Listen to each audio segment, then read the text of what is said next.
Amici Bellini, me la stavo quasi perdendo questa conferenza. Mamma mia, non sia mai. Ti perdevi una cosa che... un livello. Ma poi ci sono anche cose di mercato, insomma qualche nome che sta diventando più caldo. Cominciamo.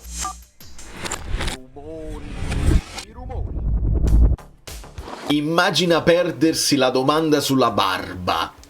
Pensa che delitto sarebbe stato. Benvenuto Lorenzo Formisano. Benvenuti a tutti i nuovi iscritti.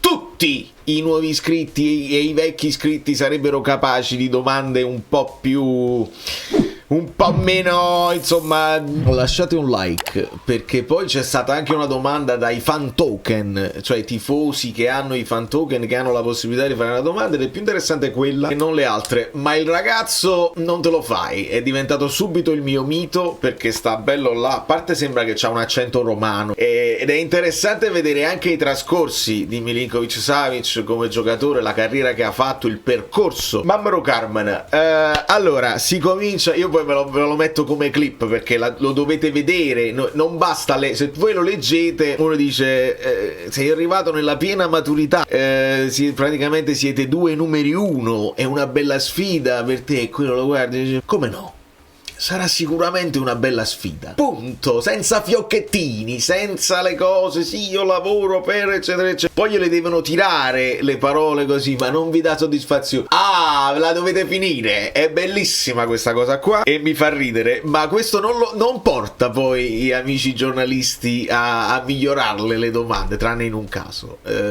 porta a peggiorarle. È una cosa bellissima. Insomma, quanto è stato importante la Champions per la tua scelta? Molto importante. Punto. Aggiungendoci che non l'ha mai fatta e quindi gli piace farla. Ho pensato che non ho mai fatto la Champions League, in realtà non la vorrei fare da calciatore. Una promessa che feci da bambino ai miei genitori. Dice: se divento un giocatore professionista non farò mai la Champions League, e se me lo propongono rifiuto, mi faccio venire un infortunio. Con chi hai legato? Hai legato? Con chi hai legato? Dei compagni di squadra? Sai, ti potevi aspettare anche la risposta, magari buongiorno che ho conosciuto. Il metodo Conte dice: ho legato con tutti quanti, sono tutti aperti, sono tutti decore. Non lo dice così, ma è gente di cuore. Metodo Conte, sto bene, sto lavorando bene, ho sentito di peggio. Questo è un po' quel discorso, no? La preparazione di Conte che li distrugge eccetera eccetera. Probabilmente Milinkovic-Savic ci dice: no, ho sentito di peggio, nel senso forse mi hanno detto ti distruggerà e niente è successo, oppure ho avuto di peggio, nel senso che anche con altri allenatori ho lavorato duro. Poi ovviamente per i portieri è un altro paio di maniche probabilmente, ma lasciamo perdere. Poi qua arriva una curiosità interessante, che cioè da quanto c'era questo interesse del Napoli. Lui ce lo rivela da marzo c'era già l'interessamento.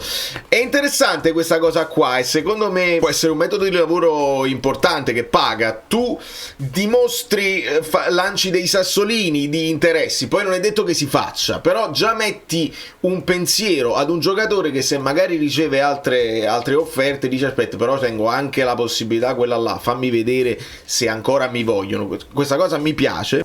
È giusto dire che è per te davvero una bella sfida. Come no, sarà sicuramente una bella sfida.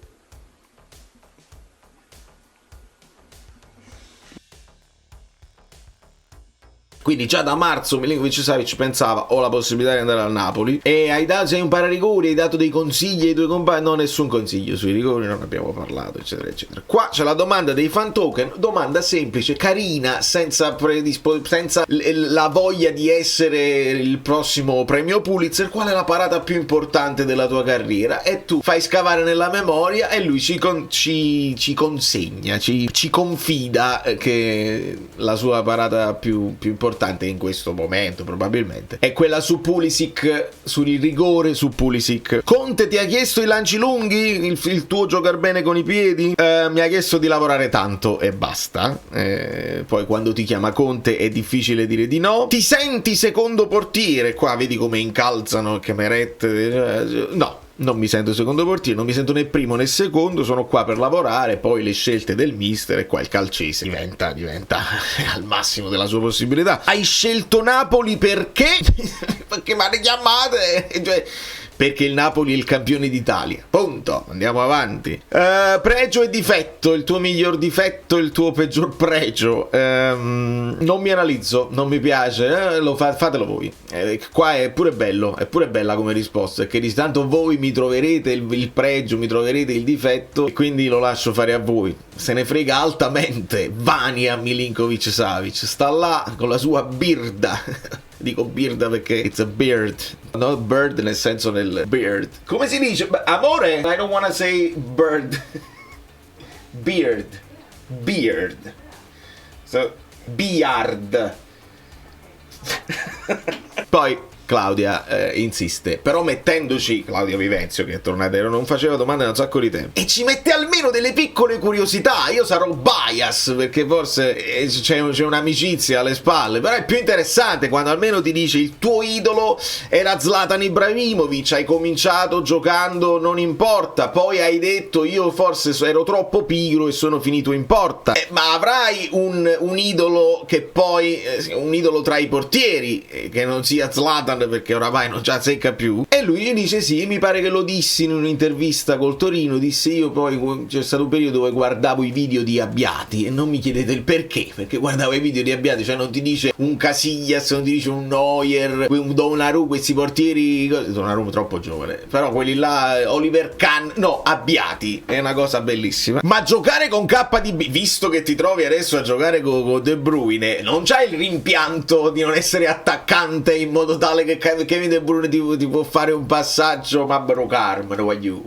Carmen, e che mamma mia. La risposta è no. Il mio obiettivo adesso è non fargli fare gol nell'allenamento. Lanci lunghi con i piedi, ma pure con le mani. Ti abbiamo visto fare i lanci lunghi, te la chiedi. Ci piace a Conte? Gli piace i lanci con le mani? Questa è una domanda che dovete fare a lui. Se gli piace, il mio obiettivo è che dove voglio mandarla, là deve arrivare il pallone. La miglior difesa è un problema?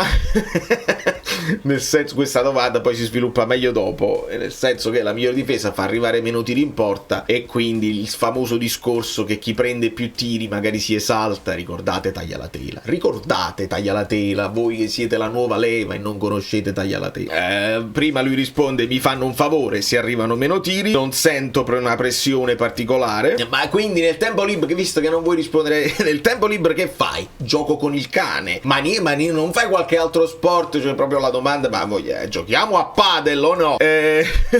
Dice no, nessun tipo di sport perché non rischiamo infortuni, persona serissima. Alla SPAL arrivasti come post Meret? Questa è pure una domanda sfiziosina. Dice quali sono le tue sensazioni che adesso stai con Meret? La domanda comincia sfiziosina e poi scusatemi, sono troppo. Mi fa piacere incontrarlo, è un bravissimo ragazzo, grande professionista, eccetera eccetera. E qua proprio gli chiedono se la barba che è il suo segno distintivo, se la taglia per vincere lo scudetto o per vincere la Champions. E qua pure Lombardo secondo me li prende alla grande in giro, perché poi noi ci lamentiamo di Lombardo e va bene, ma è anche gli altri con cui Lombardo deve avere a che fare. Giustamente dice se vuoi che me la tolgo la barba, me la tolgo, che da già rispondere. E quindi Lombardo aggiunge, dice ma e quindi se vinciamo la Champions che mi taglio il braccio, dice. Pochi gol, la stazza. Questa è pure bella. Dice il Napoli ha preso pochi gol perché ci sono molti giocatori in aria, grossi eccetera eccetera. È un problema per te che con la tua stazza che ci sono tutti questi difensori in aria? È un problema? No, devo dare io sicurezza ai compagni. Sei scaramantico? Perché Manna ha detto che i giocatori Manna si è toccato. Sei scaramantico? Zero scaramantico. E poi la differenza tra una squadra, questa la sviluppiamo meglio, una squadra più piccola o una squadra con obiettivi più grandi, quindi Torino-Napoli, dove arrivano tanti tiri al Torino ma al Napoli ne arriva uno, e lui confessa e aggiunge, dice sì, è un lavoro completamente diverso, perché quando ti arrivano molti tiri tu entri nel mood, nel flow, e invece quindi è verde ma il verde che poi diventa, mentre se ti arriva un tiro devi stare super concentrato, eccetera eccetera. Voglio male proprio, vabbè, non ha importanza, io ringrazio sempre che le conferenze esistano, così posso fare un video che viene cliccato a prescindere anche se non ci sono notizie. Però un po' di notizie ci sono, nel senso che ci sono delle voci più insistenti. Quanto riguarda Cajuste in uscita ci siamo quasi, e l'Ipswich se lo riprende, sempre 1 milione e poi se lo devono riprendere magari. Sembra quasi che sei poco. Allora, l'obbligo scatta alla promozione, quindi questa è una cosa qua. Poi sempre Simeone verso il Torino, siamo a quanto pare agli ultimi dettagli, a me piace un po' il cuore ma ovviamente bisogna far spazio, deve andare. E poi si sta parlando con insistenza anche di Miretti, che è un giocatore che già abbiamo analizzato, se voi volete andare a vedere già c'è un'analisi su Miretti, però fa riflettere un po' se pensi alle caratteristiche, perché non ha quelle caratteristiche all'Anghissà, ha più caratteristiche di gioco con la palla, sarà molto interessante. Io sto ricevendo dei commenti che mi danno un grande spunto su come ragionare, su cosa vuole fare Conte, e secondo me dobbiamo tenere aperte le possibilità, cioè che Conte non ha una sola idea e a seconda delle situazioni, dei giocatori che avrà a disposizione o quelli più in forma, si può sviluppare un tipo di gioco ad hoc.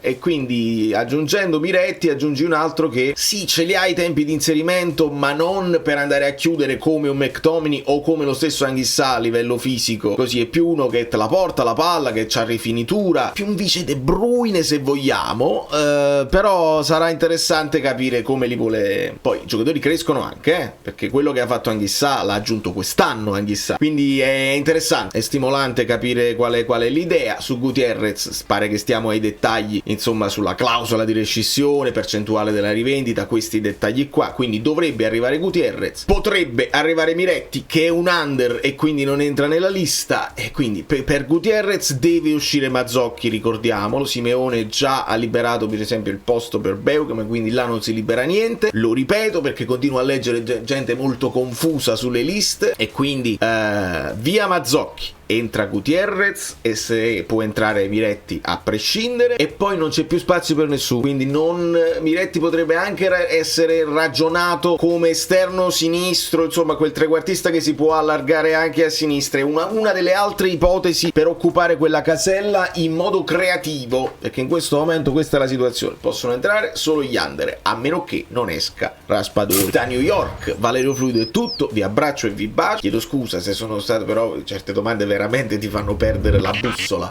Sto chiudendo per il Fantacalcio, chiuso praticamente per il Fantacalcio, forse c'è un altro 2 o 3 post, fatemi sapere se vi volete abbonare, scrivetemi.